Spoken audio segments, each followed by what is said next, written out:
માનનીય અધ્યક્ષશ્રી, આ સરકારના શબ્દોની સજાવટ રાજ્યપાલશ્રીના પ્રવચનમાં ભરપૂર છે. સત્યનો રણકાર કે લોકોની ચિંતાનો એક પણ શબ્દ એમાં નથી, એવું માનનીય અધ્યક્ષશ્રી પ્રવચનને ધ્યાને લઈને કહેવા માંગુ છું. આપણને બહુ ગમે નંબર વન થાપ થાપ પાટલીઓ પછાડીને મેનેજ. હા, પાડો આજે પણ આ સરકારની બેદરકારીના કારણે આખા દેશમાં સૌથી વધારે ગુજરાતીઓ સ્વાઇન ફ્લૂથી મર્યા છે અને દેશમાં નંબર 1 ગુજરાત એ મૃત્યુ આંક સ્વાઇન ફ્લૂથી થયા એમાં થયું છે. પાડો પાટલીઓ થપથપાવો.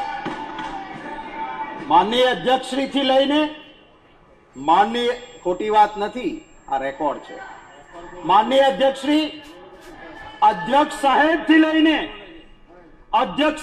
લઈને સોનમ કપૂર સુધી સૌને સ્વાઇન ફ્લૂ આભળી ગયો. સ્વાઇન ફ્લૂથી એ પીડાયા અને એમ છતાં માનનીય અધ્યક્ષશ્રી આ સરકારની સંવેદનાઓ જાગતી નથી. એડવાઇઝરીઝ બહાર પાડો છો આપ. શું એડવાઇઝરી લોકોએ જ પાડવાની છે? આપે કોઈ આની ચિંતા નથી કરવાની? અને એટલા જ માટે માનનીય અધ્યક્ષશ્રી, હિરોઈન જેવા દેખાવા પ્રયત્ન કરતા લોકો ચચળે નહીં.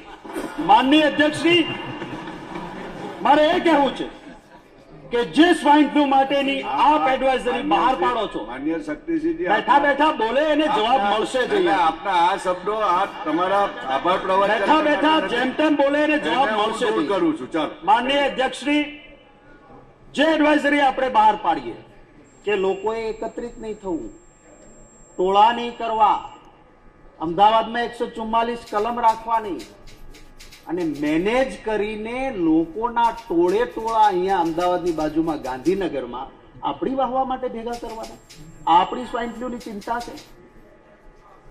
જે વકીલો માનનીય અધ્યક્ષશ્રી ચિંતિત હતા, સરકારે તો ન કર્યું પણ બાર એસોસિએશને ઠરાવ કર્યો કે 7 માર્ચ સુધી અમે કામકાજથી અળગા રહીશું, કારણ કે આ ગુજરાતમાં સ્વાઇન ફ્લૂની તકલીફ વધી રહી છે.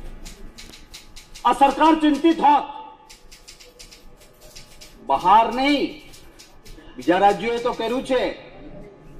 માનનીય અધ્યક્ષશ્રી, આપના મારફતે માનનીય આરોગ્ય મંત્રીશ્રીને કહેવા માંગુ છું, બાજુના રાજ્ય મહારાષ્ટ્રમાં મહારાષ્ટ્ર રાજ્યના મુખ્યમંત્રીએ શરૂઆત થતા જાહેરાત કરી કે સ્વાઇન ફ્લૂનો દર્દી પ્રાઇવેટ હોસ્પિટલમાં જશે તો એનો જે કંઈ ખર્ચ થશે એ સરકાર ભોગવશે.